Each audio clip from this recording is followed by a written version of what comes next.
নমস্কার সবাইকে। আপনাদের কাছে আমি প্রথমেই কৃতজ্ঞতা জানাই। আপনারা যেভাবে আমার মাকে ভালোবেসেছেন, মাকে শেষ শ্রদ্ধা জানিয়েছেন, তাতে সত্যি আমার মা শান্তি পেয়েছেন। এবং আমি যে আমার মায়ের কথাটি তুলে ধরেছি, তাতে সত্যি আমার নিজের মনের মধ্যেও একটা শান্তি বিরাজ করছে। তো লাস্ট সানডেতে ব্লাড কালচার রিপোর্টটা যেটা আমরা করতে দিয়েছিলাম ওখানে, তো ওইটা আমরা পেয়েছি। ব্লাড কালচার রিপোর্টে যেটা আমরা জানতে পারছি সেটা হচ্ছে যে এই রোগটা সেপসিস থেকে হতে পারে। সেপসিস মানে হচ্ছে আমাদের শরীরে ইনফেকশন, খুব জোরালো ইনফেকশন। সেটা ইউরিনারি ট্র্যাকে হতে পারে, সেটা কোনো স্কিন থেকে হতে পারে, সেটা যদি ধরুন কোনো অপারেশন হয়ে থাকে সেখানে যখন ব্লাড ট্রান্সফিউশন যদি কিছু হয়ে থাকে সেখান থেকে হতে পারে। বিভিন্ন এর ওয়ে রয়েছে।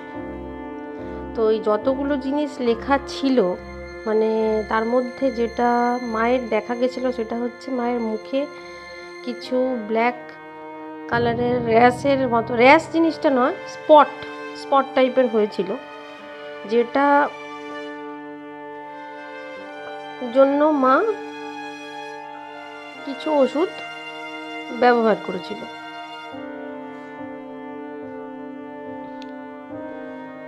ওষুধ মানে মা 2025-এ এই যখন কুম্ভ মেলা হয়েছিল, তখন কুম্ভ মেলাতে মা কুম্ভ স্নানে গেছিল।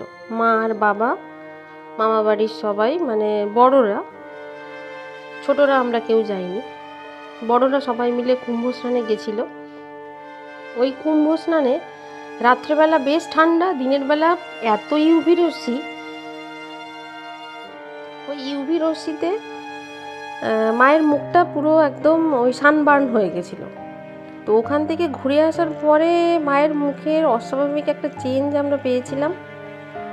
আর তার আগে মায়ের মুখে ওই যে ব্ল্যাক যে স্পটগুলো হয়েছিল, তার জন্য মা কী করেছিল যে একটা এমনি কসমেটিক্সের দোকান আছে, ওখানে গিয়ে দেখিয়েছিল।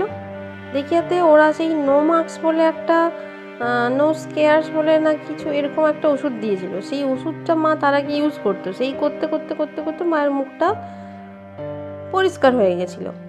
আর তারপরেই যে মা কুম্ভ মেলায় গেল স্নান করতে, তাতে যে ওই ইউভি রশ্মিটা লাগলো, তাতে মুখটা পুরো সানবার্ন হলো। আর ওই যে ব্ল্যাক যে স্পটগুলো যেগুলো হয়েছিল, ওগুলো এত প্রমিনেন্ট হয়ে গেছিলো, মানে যে কেউ মুখটা দেখলেই মানে আমরা মেলাতে পারছিলাম না আর কি। তো এসেই মা একজন আত্মীয়ের বাড়ি গেছিলো প্রণাম করতে, কুম্ভ স্নান সেরে এসে সে একটু মানে উল্টোভাবে কথাটা মাকে শুনিয়েছিল। আমি এখানে আর আমি পরিচয় পর্ব দিচ্ছি না, তো এতে অন্য সমস্যা হতে পারে। তো উনিই মাকে বলেছিলেন যে তোমার যে, মানে কিভাবে বলেছেন কথাটা মা আমাকে যেটা শেয়ার করেছিল, যে উনি বলেছেন কারোর মুখে দেখেছে যে সিগারেটের ছ্যাঁকার মতো দাগ। তো সেটা যে মাকেই উদ্দেশ্য করে বলা হয়েছিল সেটা মা ভালোভাবেই বুঝতে পারে, এবং সেটা এসে আমার কাছে একটুখানি দুঃখ প্রকাশ করেছিল যে ও আমাকে এইভাবে কথাটা বললো, উল্টোভাবে বললো। প্রত্যেকবারেই আমাকে এইভাবে কথা শোনায়, আমার এই জন্য ভালো লাগে না, কেন বলে? তখন আমি বলেছি যে মা তাহলে ওনাকে এত সম্মান দেওয়ার কী আছে? বলছে না, উনি আমার কাছে গুরুজন, ওনাকে আমাকে সম্মান দিতেই হবে।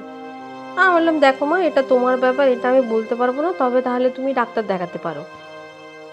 তো সেই ডাক্তার দেখাবার কথা প্রসঙ্গে মা মেদিনীপুরে এম.কে. বিশ্বাসের কাছে ডাক্তার দেখাতে যায়, স্কিন স্পেশালিস্টের কাছে। সেই স্কিন স্পেশালিস্ট মাকে ওই মায়ের মুখ দেখে উনি একটা কোনো ওষুধ দিয়েছেন, এবং সেই ওষুধের প্রচণ্ডই দাম, স্কিনের ওষুধের খুব দাম। মা স্কিনের ওষুধ মুখে লাগায়, এবং কিছু তিনি প্রেসক্রাইবড কিছু ট্যাবলেটও দিয়েছিলেন যেগুলো খেতে বলেছিলেন। তো মা যথারীতি এসে সেই ওষুধ খাওয়া চালু করে, এবং ঠিক তার 5-6 দিন বাদে, এটা আমি আপনাদেরকে এপ্রিল মাসের কথা বলছি, 2025 এপ্রিল মাসের কথা বলছি।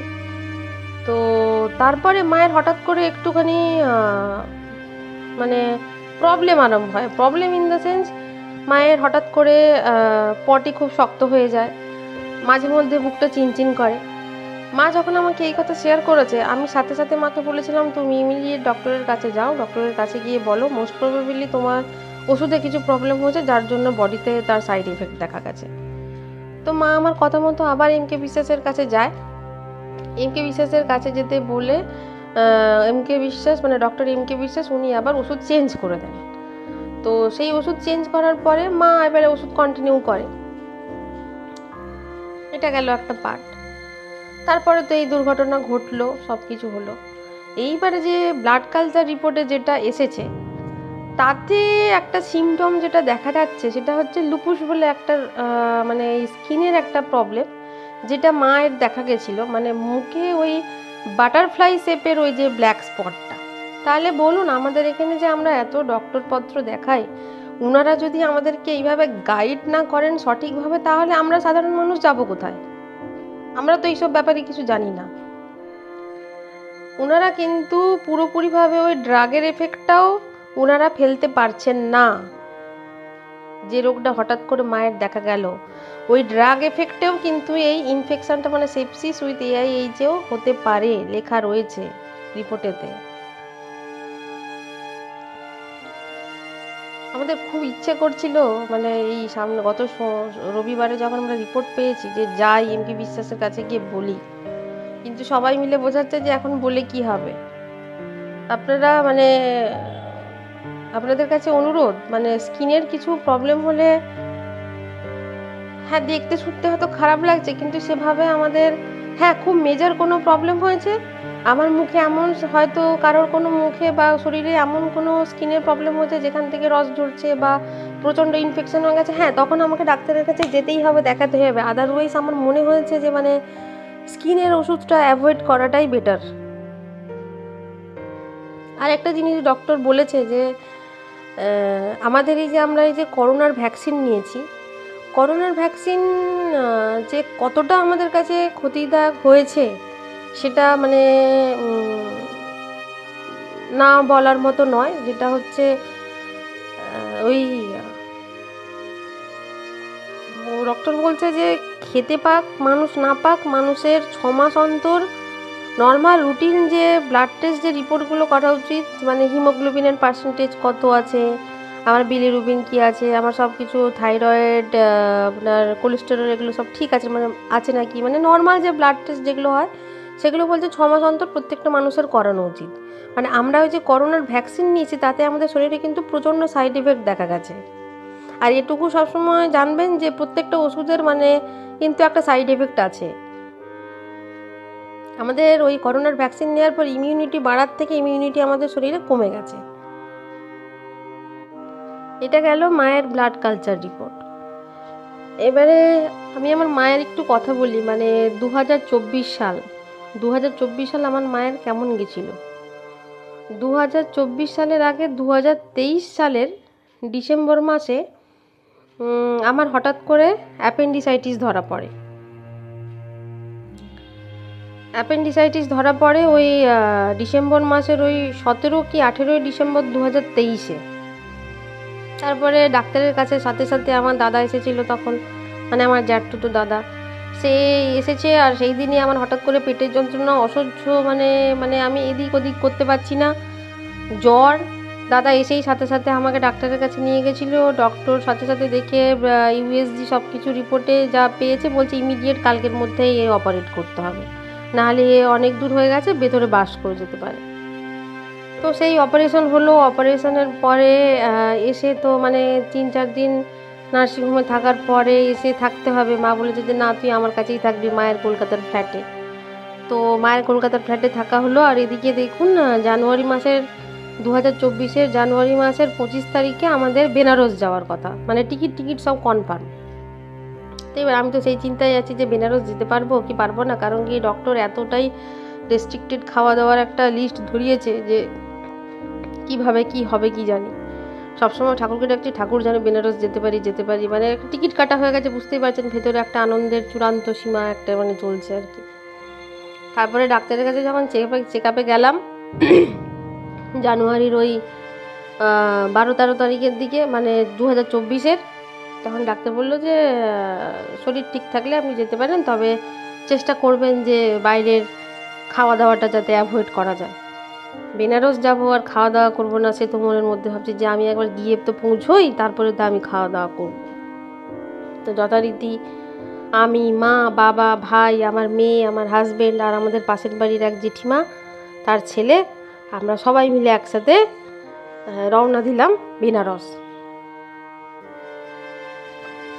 বেনারস পৌঁছে গেলাম তারপরের দিন ওই সকালবেলা ওই 8:30 9টার দিকে পৌঁছে গেছি।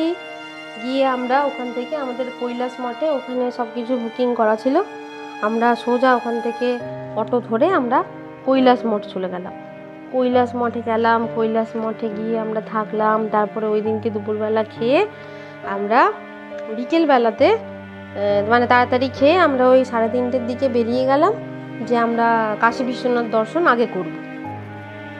কাশী বিশ্বনাথ দর্শনে গিয়ে দেখি সে চারিদিকে লোকে লোকারণ্য, মানে এত ভিড় সে কি বলবো। আর তখন স্পর্শ দর্শন চলছে, তো যা দেখে মনে হয়েছে যে মানে যত দূরে লাইনে দাঁড়িয়েছি লাইন তো আস্তে আস্তে করে এগোচ্ছে। তো যতক্ষণে হলো মানে আর আধ ঘন্টা বাকি রয়েছে স্পর্শ দর্শনের, আর আমরা সে বহু পেছনে দাঁড়িয়ে রয়েছি, মানে কোনোভাবেই আর স্পর্শ দর্শন সম্ভব নয় আর কি। আর এদিকে ভেতরে প্রবল ইচ্ছা যে স্পর্শ দর্শন করবই। সে লাইন ভেঙে আমার মা আর ওই পাশের বাড়ির জেঠিমাকে নিয়ে আমি বলেছি, দেখো আমাদের এখন যে লাইন পড়েছে যে আমরা আদৌ শুধু দর্শন করতে পারবো কি না তাও আমরা জানি না, না বন্ধ হয়ে যায়। স্পর্শ দর্শন দূরের কথা, তার থেকে তোমরা আমার সাথে চলো, আমি দেখি যদি কিছু করতে পারি। আমি অনেক দূর থেকে একজন যারা ওই সেনাবাহিনীর যারা ওই লাইনগুলোকে কন্ট্রোল করে, আমি অনেক দূর থেকে একজনকে দেখে মনে হয়েছে যে ইনাকে বললে হয়তো কিছু লাভ হতে পারে। আমার কেন জানি না দেখে অনেক দূর থেকেই মনে হয়েছে, আমি ওনাকে অনেকক্ষণ ধরেই লক্ষ্য করেছি। ওনার কাছে গিয়ে বলেছি যে এরকম স্পর্শ দর্শন করব, যদি আপনি কিছু হেল্প করেন। আমার মা আর আমার জেঠিমা আছে সাথে, হিন্দিতেই বলেছি, তো আপনি যদি কিছু হেল্প করেন তাহলেই হবে, আমার স্পর্শ দর্শন হবে, আর আদারওয়াইজ হবে না, এবারে ইচ্ছে আপনার উপরে। ও তখন বলছে মা জি कैसे होगा, आप देखिए कितना बड़ा लाइन है। अच्छा वही तो सर, इसीलिए तो मैं आपको बोला है, आपके पास वो रिक्वेस्ट करके आया है कि बाबा का स्पर्श दर्शन चाहिए, अगर आप हेल्प कर सकते तो हेल्प कीजिए, आप ही हेल्प कर सकते हैं। बोलते ठीक है माँ जी आप रुकिए, हम देखते हैं थोड़ा कोशिश करके। बोला आइए मेरे साथ आइए। ये वही ভদ্রলোকের সাথে আমি মা আর জেঠিমাকে নিয়ে চললাম। সেখানে গিয়ে আরেক পুরোহিত কিছুতেই ঢুকতে দেবে না, বলছে না এ তো হবে না, বলছে দেখিয়ে না इन लोगों का, মানে আমরা কিন্তু কিছু বলিনি যে আমাদের ট্রেন ছেড়ে দেবে, মানে ট্রেন আমরা ওই দিনকে ফিরবো বা কিছু। উনি কিন্তু বলেছেন যে इन लोगों का ट्रेन निकल जाएगा, आज दर्शन करना पड़ेगा, नहीं तो नहीं होगा, এইরকম বলে আমাদেরকে মানে একটা লাইনের মধ্যে তাড়াতাড়ি করে ঢুকিয়েছে। আমি মা আর আমার ওই জেঠিমাকে নিয়ে আমি স্পর্শ দর্শন করে কাশী বিশ্বনাথ থেকে বেরিয়ে এসেছি। সে যখন বেরিয়েছি আমার হাজব্যান্ড আর আমার ভাই, ওই ভাইটা সবাই মিলে দেখছে যে আমরা দর্শন করে বেরিয়ে এলাম, আর ওরা তখন কোন লাইনে দাঁড়িয়ে রয়েছে। ওরা একটু রাগারাগি করলো, আর আমরা তো খুব মনে মনে খুব হয়েছি যে যাক আমাদের কপাল ভালো, আমরা স্পর্শ দর্শন করতে পেরে গেলাম। সে এক মনে এক মানে চূড়ান্ত একটা প্রশান্তি চলছে যে উফ আমাদের দর্শন হয়ে গেছে। আমার মা তো হেভি খুশি হয়েছে, জেঠিমাও খুব খুশি, আমার পাশের বাড়ির জেঠিমা খুব খুশি। আমার মা আর ওই পাশের বাড়ির জেঠিমা ওরা খুব ভালো বন্ধু আর কি। তারপরে পাশে যে ওখানে গণেশজির মূর্তি রয়েছে যেখানে প্রণাম করতে হয়, সব কিছু দর্শন করলাম, করে এবারে আমরা বেরিয়ে এলাম ওখান থেকে। বেরিয়ে এসে এবারে কাশি চাট ভান্ডারে গেলাম। কাশি চাট ভান্ডারে গিয়ে বলে যে যা খাবে খাও, সবাই মিলে খুব খাওয়া দাওয়া হলো। এবারে আমি তো খাচ্ছি, এবারে সবাই মিলে বকছে। মা বলছে তুই এসব খাচ্ছিস, এই জন্য বেনারস আসবো না বলেছিলাম। আমি বলি মা চুপ করো, যা হবে হবে, ডাক্তার আছে, আবার হলেই আবার পেট কেটে দেবে, ও কোনো ব্যাপার নয়, আমি এখন খেয়ে তো যাই। আমি বললো তুই খা, তুই মনে হয় মানে কি বলবো, তুই একটাও কথা শুনছিস না। সবাই মিলে খুব রাগারাগি করছে, আর আমি কাশি চাট ভান্ডারে বসে বেশ মস্তিতে একদম চাটফাট খেয়েছি। খেয়ে দিয়ে আমি শুধু ঠাকুরকে ডাকছি যে ঠাকুর বাবা কাউকে বিপদে ফেলো না, আমি খেয়েছি, আমার যদি শরীর খারাপ হয় সবাই মিলে বিপদে পড়বে আর ঘোড়াটা মাটি হবে। আর সেই বেনারসে সে যে কি ঠান্ডা, সে 5 ডিগ্রি টেম্পারেচার হয়ে গেছে, বীভৎস ঠান্ডা। আমরা সে রুমের মধ্যে শুতে পারছি না, সমস্ত বিছানা মনে হচ্ছে সে বরফ না কি, এত ঠান্ডা। তারপরে একদিন মা আর বাবা মিলে ওইখানে কৈলাস মঠে একদিন যে বিশ্বনাথ আছে সেখানে রুদ্রাভিষেক করেছে।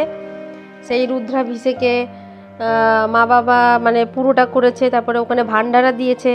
আর এদিকে ভাবছি যে এই ভান্ডারা রুদ্রাভিষেকের চক্করে তো আমার একদিন বেরিয়ে যাবে, এর থেকে যাই কাল ভৈরব দর্শন করে আসি। আর সেই রুদ্রাভিষেকের চক্করে আমার মা বাবা আর কাল ভৈরব দর্শন করতে যেতে পারেনি। আর এদিকে কথাই আছে যে কাল ভৈরব না দর্শন করলে বেনারস দর্শন হয় না। তো মা বাবা আমাদেরকে বলছে তোরা রুদ্রাভিষেকে বসবি না। তখন আমি বলেছি না, আমার রুদ্রাভিষেকে বসবো না, আমরা একটু যাই কাল ভৈরব দর্শন করে আসি। ওরা আর যেতে পারলো না, সেই রুদ্রাভিষেকে বসছে, আমরা কাল ভৈরব দর্শন করতে চলে গেল। কাল ভৈরব দর্শন করে রাম ভান্ডারের ওখানে খেয়ে আবার লক্ষ্মী যে স্টল আছে যেখানে ওই চার পাউরুটি দিয়ে পাওয়া যায়, ওখানে সব কিছু খাওয়া দাওয়া করে মোটামুটি বেনারস গেছি, খাওয়া দাওয়া করবো না ঘুরবো না এটা হতে পারে না আর কি। সব কিছু ঘুরে টুরে খাওয়া দাওয়া করে আমরা এলাম। আর মা বাবার আর ওই ওখানে ওই কাল ভৈরব দর্শন করা হলো না।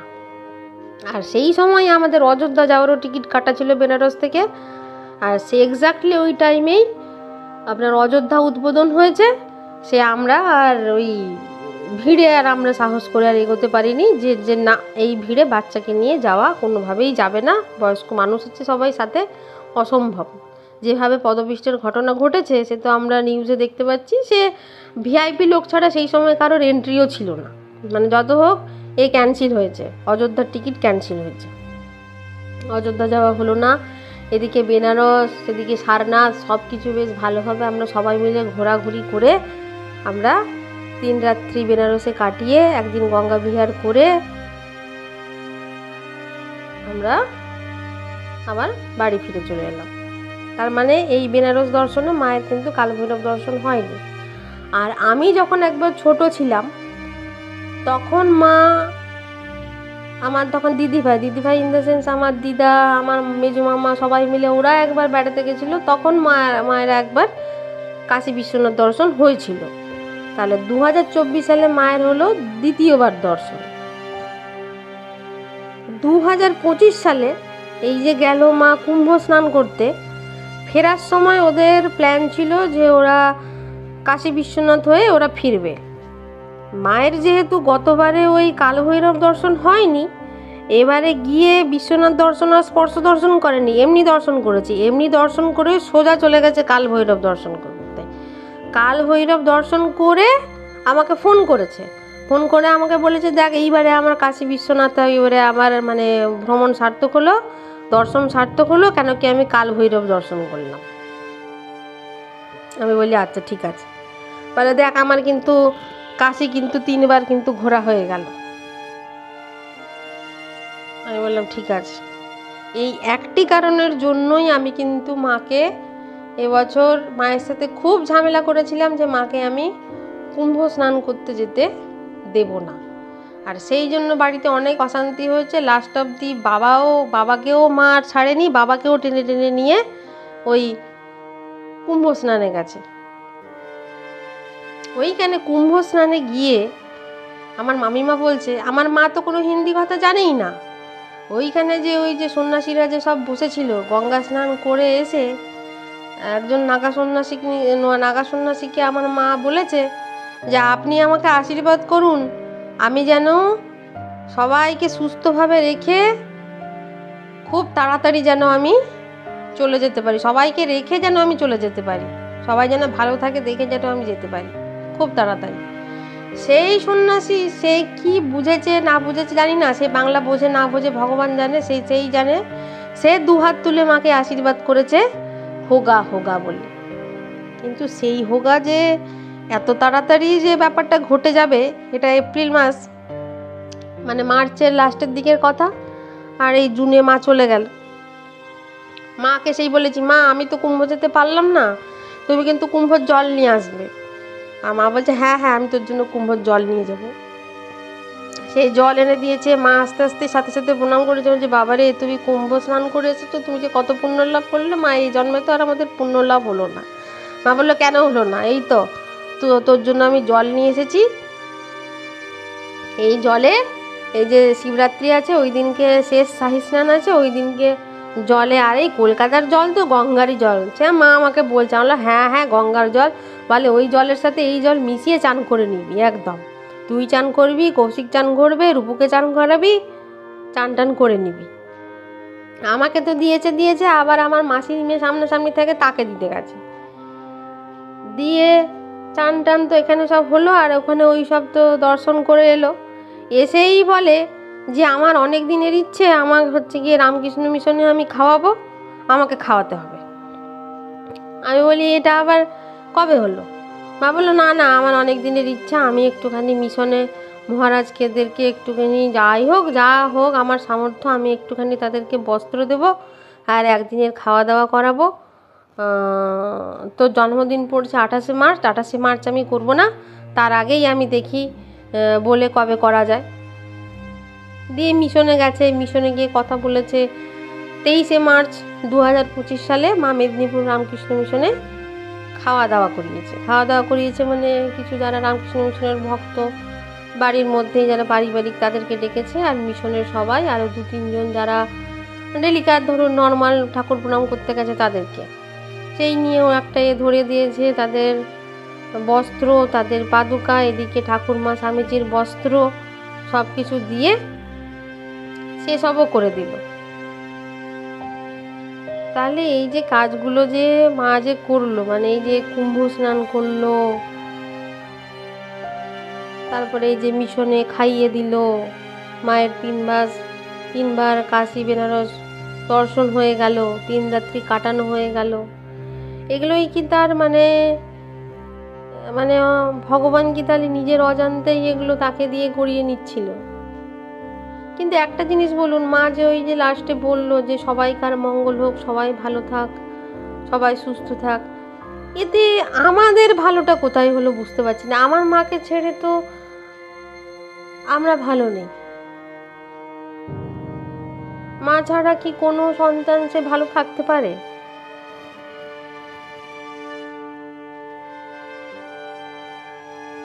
কিছু কথা হয়তো মাকে মানে বলতাম ডেলি, মা আজকে জানো অফিসে এই হলো, কালকে জানো ও আমাকে এইভাবে বললো, কিছু কথা সবাইকে তো শেয়ার করা যায় না। সবাই তো, আপনি কি সব কথা সবাইকে শেয়ার করতে পারেন? আপনারা পারেন না, কিন্তু এমন কেউ থাকে যার সাথে আপনি কথা বলে নিজের ভেতরটা আপনি মানে নিজেকে হালকা করতে পারেন। তো সেই হিসেবে আমার মা ছিল আমার কাছে।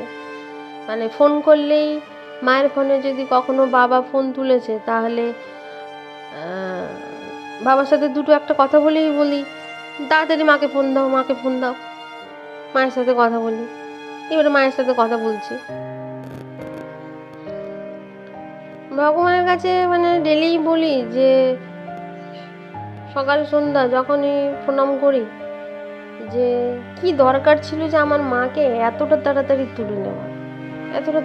তুলে নেওয়ার কিন্তু কোনো দরকার ছিল না। আরেকটা কথা বলি যে মা না আমাকে মাঝে মধ্যে এমনিই বলতো যে দেখবি আমার যখন শেষ সময় হবে তুই কিন্তু কাঁদতে পারবি না, তোর কিন্তু চোখ দিয়ে সেই সময় জল পড়বে না। মা তো এরকম চলে গেল 8 তারিখে। এবারে 8 তারিখে আমরা ওখান থেকে মাকে পেতে পেতে প্রায় নার্সিংহোম থেকে প্রায় বেজে গেছে বিকেল সেই কটা হবে তখন, 3:30, 3:45, কারণ তার মাঝখানে মেডিক্লেমের কিছু প্রসেস ছিল, সেগুলো সব কমপ্লিট হলো, ডেথ সার্টিফিকেট সব কিছু প্রসেস কমপ্লিট হয়ে আমরা মানে মাকে পেতে পেতে 3:45 হয়ে গেছে। ওখান থেকে মাকে নিয়ে মায়ের কলকাতার ফ্ল্যাটে কেষ্টপুরে এসেছি। ফ্ল্যাটে উপরে তোলা যায়নি, সিঁড়িটা মানে একদম টপ ফ্লোর ছিল, তাই নিচেই খানিকক্ষণ দাঁড়িয়েছিলাম। দিয়ে এখান থেকে মাকে নিয়ে আমরা মেদিনীপুর যাই। মেদিনীপুর পৌঁছতে বেজে গেছে রাত তখন 8টা বেজে গেছে। তারপরে খানিকক্ষণ তারপরে বলি যে আমার মামারা বলে যে না, কি করবি, ওপরে নিয়ে যাবো? হ্যাঁ হ্যাঁ, ওপরে তো নিয়ে যেতেই হবে, বাড়িতে তো একটু নিয়ে যেতেই হবে। বাড়িতে সেই মেদিনীপুরের ফ্ল্যাটে লিফট নেই। সেই ছোটো মামা, বাকি মামারা, পাড়ার লোকেরা সবাই মিলে খুব হেল্প করে, ধরাধরি করে 3 তলায় নিয়ে গেছে সিঁড়ি দিয়ে। নিয়ে গিয়ে মাকে ফ্ল্যাটের মধ্যে রাখা হলো।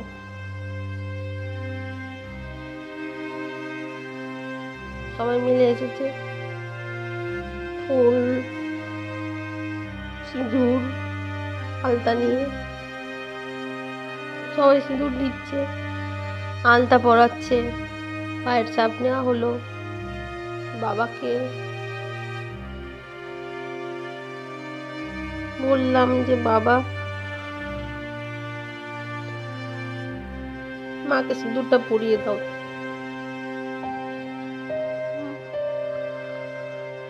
বাবা সিঁদুর পরিয়ে দিল।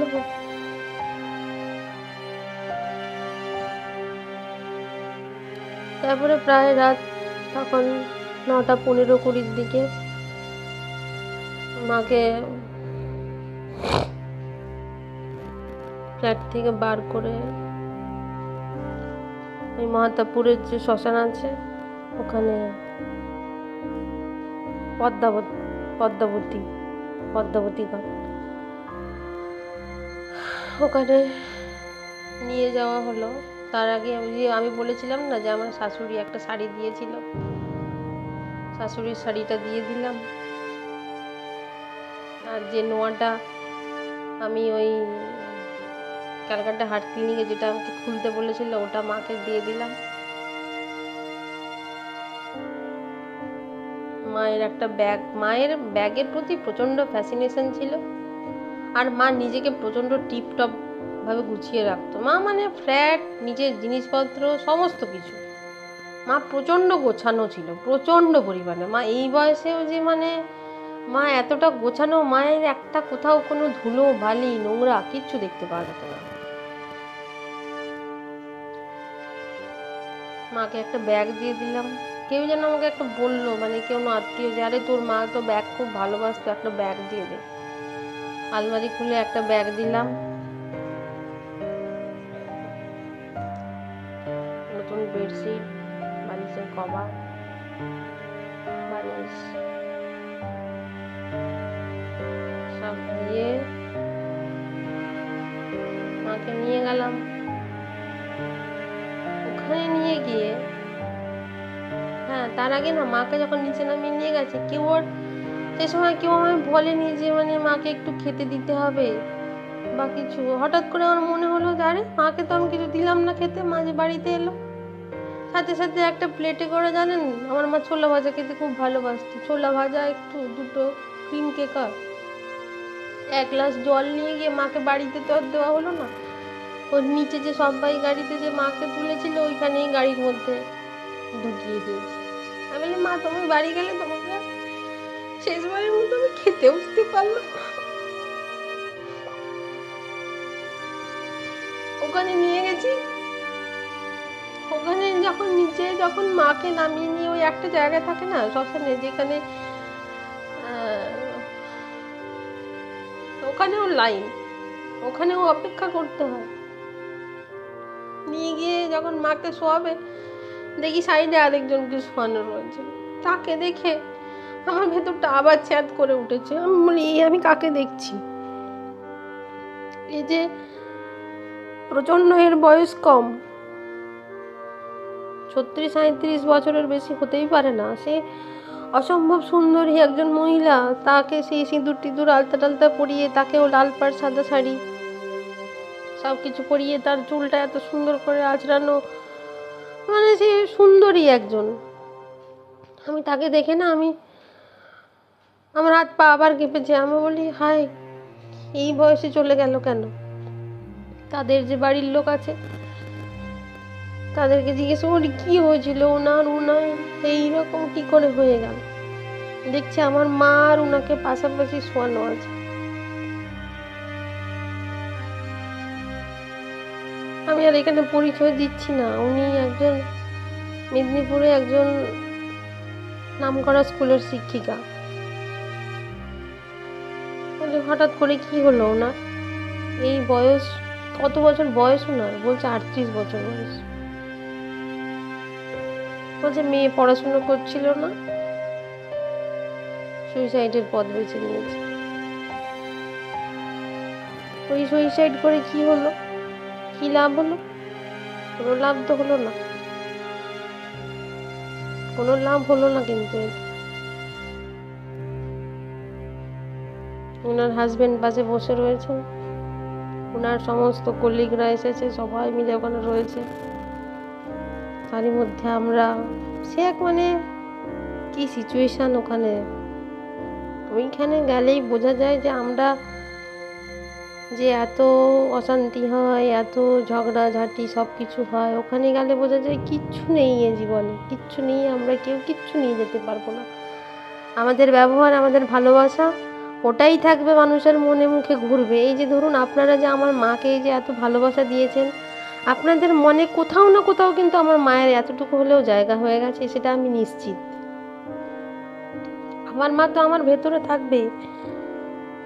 আমার এই শরীরটা যতদিন না লাস্টে জ্বালানো হবে ততদিন পর্যন্ত আমার মা ভেতরে থাকবে। আমার মাকে আমার লাস্টে আমাকে আনতে আসতেই হবে, আমার মাকে আমাকে আনতে আসতেই হবে, আসতেই হবে আমার মাকে।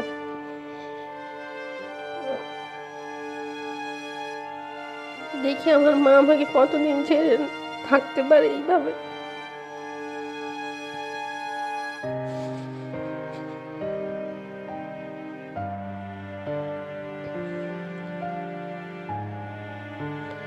ওখানে নিয়ে যাওয়ার পর কিন্তু আমার চোখ দিয়ে এক ফোঁটা কিন্তু জল পড়েনি। আমি কিন্তু স্থিরভাবে আমার মাকে ধরে আমি ওখানে বসে রয়েছি, আমার ভাই রয়েছে। তারপরে ওখানে কিছু রিচুয়ালস থাকে, ওগুলো ওই ঘি দেওয়া, যখন আমাকে ঘি, আমি আমার ভাই এরকম ঘি দিয়েছি, দেওয়ার পরে বলছে যে এবারে তো একটু ওই গঙ্গা জল, তারপরে কালো তিল নিয়ে বলেছে একটু চান করিয়ে দিতে।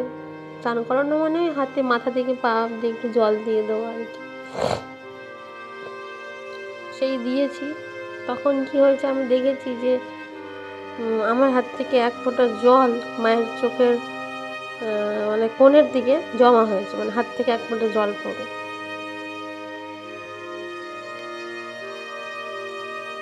তারপরে তো মায়ের আগে তো উনি ছিলেন, ওনার সেই সব কাজকর্ম হলো, ওনাকে নিয়ে যাওয়া হলো।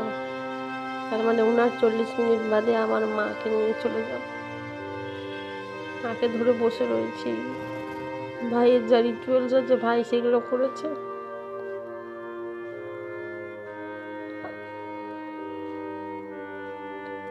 তারপরে মাকে নিয়ে চলে গেল ওপরে। আমি মাকে ওই স্ট্রেচারে করে ঠেলে নিয়ে গেছি, আমি নিয়ে গেছি, আমার পাড়ার লোকেরা ছিল। বিশ্বাস করুন আমার চোখ দিয়ে এক ফোঁটাও কিন্তু জল পড়েনি, এক ফোঁটা না। আমার তখন এটাই কেমন যেন আমি বাস্তবের মধ্যে চলে গেছি যে এই শরীরটাই রয়েছে, আমার মায়ের আত্মা কিন্তু সাইডেই আছে। কারণ আমিও একটু একটু নয় ভালোই ভগবানের বিশ্বাসী এবং ভগবানের বই আমিও পড়ি।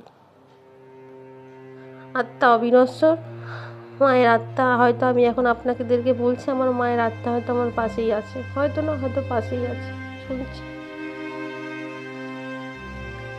তারপরে তো সেই মাকে সেই বাসের যে কঞ্চি হয় তাতে তুলে দিল বেডশিটটা সহ। সেই সময় না ওই যে জলটা মায়ের চোখের কোণে যে পড়েছিল, ওই জলটা মায়ের চোখ দিয়ে গড়িয়ে নিচে পড়লো, আর মায়ের মুখটা তখন কিন্তু শুকনো হয়ে গেল। সে যে তার শরীরটা ছেড়ে দেবে এবারে, সে যে তার এই শরীরটা তাকে ছাড়তে হবে, সেটা কিন্তু আমার কাছে প্রচণ্ড স্পষ্ট, প্রচণ্ডই স্পষ্ট। তারপরে যখন ওখানে ডোম আর বাকিরা বললো যে এবারে না নিয়ে চলে যাবে ভেতরে, আচ্ছা ঠিক আছে।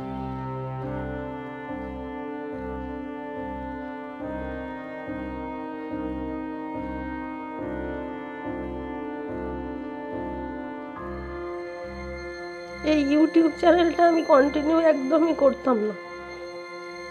এই ইউটিউব চ্যানেলটার পেছনে আমার মাকে আমি কতবার বলেছি তুমি তো রান্না জানো, তুমি করো। মা বলছে না আমি বলে দেবো, তুই কর। আমি বলছি তাহলে ক্যামেরার সামনে এসো।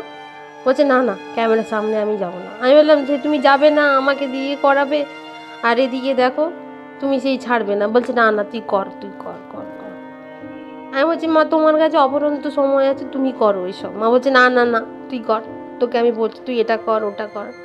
দেখবেন আমার চ্যানেলে বেশ 1.5 বছর মতো আগে ওই ইলিশের তেল ঝাল আর তালের ওই লুচি ফুরুলি যে করেছি, তাতে দেখবেন কয়েকটা ক্লিপে আমার মায়ের হাত দেখতে পাওয়া গেছে। কেন কি পুরো যখন ক্যামেরা যখন করা হচ্ছিল, কিছু কিছু জায়গায় তো মা রান্না করছিল, সেই জায়গাগুলো তোলা হয়েছে। আমি তো করিনি ওগুলো, হ্যাঁ বলেছি, কিন্তু মায়ের হাতও দেখতে পাওয়া গেছে। কিছু সে দেওয়ার সাথে সাথেই মাকে বলতাম যে মা আজকে একটা আপলোড করব। মা বললো কখন করবি। সেই বলার সাথে সাথেই মাকে বুঝিয়েছি যে ইউটিউবে এরকম নোটিফিকেশান যায়, এরকম তোমার এরকম করে রাখতে হবে, রেড কালারের দেখবে, ওটা ক্লিক করলে এটা হবে। সে মাকে সে এক হয়েছিল ওই স্মার্টফোন শেখানো। ওরে বাপরে, আমি একবার শেখাচ্ছি, আমার ভাই একবার শেখাচ্ছে, আমার মামার মেয়ে একবার শেখাচ্ছে, সবাই মিলে মানে ধরে টরে শেখানো চলছে। তারপরে তো সে শিখলো, গ্রুপে জয়েন হলো, সে এখন ভালোই হয়ে গেছিলো, বুঝে গেছিলো ব্যাপারটা। কিন্তু ছবি তোলার ব্যাপারটা মায়ের মানে আর সেভাবে করেছে, ছবি তুলে যে কাউকে একটা সেন্ড করতে হবে হোয়াটসঅ্যাপে, সেইটা সে কিন্তু শিখতে পারলো না। নাহলে বাকি মোটামুটি কাজ চালানোর মতো কিন্তু চলেও গেছিলো। ইদানিং আবার গুগল পেও খুলে দেওয়া হয়েছিল, সেটাও ট্রানজ্যাকশান শেখানো হয়েছিল। কিন্তু মা এটিএমে টাকা তুলতে পারতো না, বারবার বলতো যে এটিএমে টাকা তোলাটা কতবার শেখানো হয়েছে, সেটা ভুল করেছে। আর মা বলতো এলে তোরা গাড়ি বুক করিস কী করে, আমাকে ওইটা একটু জানাবি তো, বারবার তোদেরকে বলতে হয়। আমরা খুব হাসতাম। কিন্তু আমার মায়ের এই শেষ মুহূর্তে হিন্দিতে কথা বলা, যে মানুষটা হিন্দি জানে না সেই মানুষটা হিন্দিতে কথা বলছে, মানে সত্যি অবাক। আর গাড়িতে যেতে যেতে আবার একবার একটা সময় আমার মামাতো ভাইকে বলেওছি যে দাঁড়া মা এবারে ঘুরে আসুক, মায়ের সাথে না এবারে হিন্দি কথা বলবে। হিন্দি কথাটা শিখলো কোথা থেকে? যাই হোক, সে আর মায়ের সাথে ইয়ার্কি করতে হয়নি, মা আমার চলে গেছে ছেড়ে। ওই সারদা মায়ের একটা ছবি আছে, পেছনে অনেকগুলো ধানের বস্তা, মা পা দুলিয়ে হাতটা জপের মতো করে বসে রয়েছে। মা বলতো যে যখন আমি থাকবো না, এই মায়ের ছবির দিকে দেখবি, তুই কিন্তু আমাকে দেখতে পাবি। এই মাই কিন্তু সব দিন থাকবে।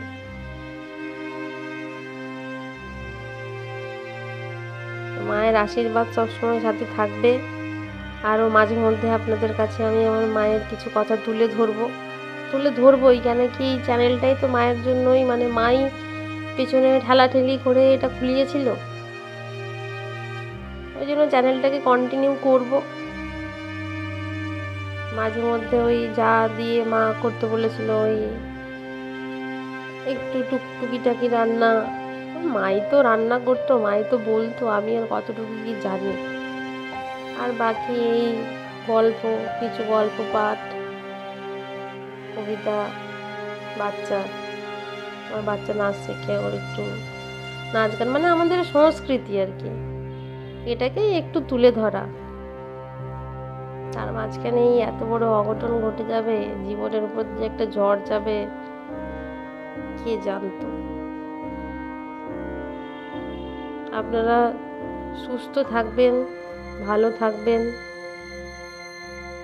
আর যাদের মা বাবা বর্তমান, তাদেরকে আনন্দে রাখুন। দেখবেন জীবনে, আমার মায়ের কথা নয়, এটা প্রত্যেকটা মা বাবারই কথা, তারা কিন্তু ভবিষ্যতের দিকে তাদের ভবিষ্যৎ ভালো হবে এবং তারা এগিয়েও যাবে। আর নিজেদের শরীরের প্রতি খেয়াল রাখবেন। ছোটদের অসংখ্য ভালোবাসা স্নেহ, বড়দের প্রণাম, গুরুজনদের প্রণাম, আর ঠাকুরমা স্বামীজির চরণে প্রণাম রেখে আজকের কথাটি শেষ করি। আবার আসবো কিছুদিন বাদে।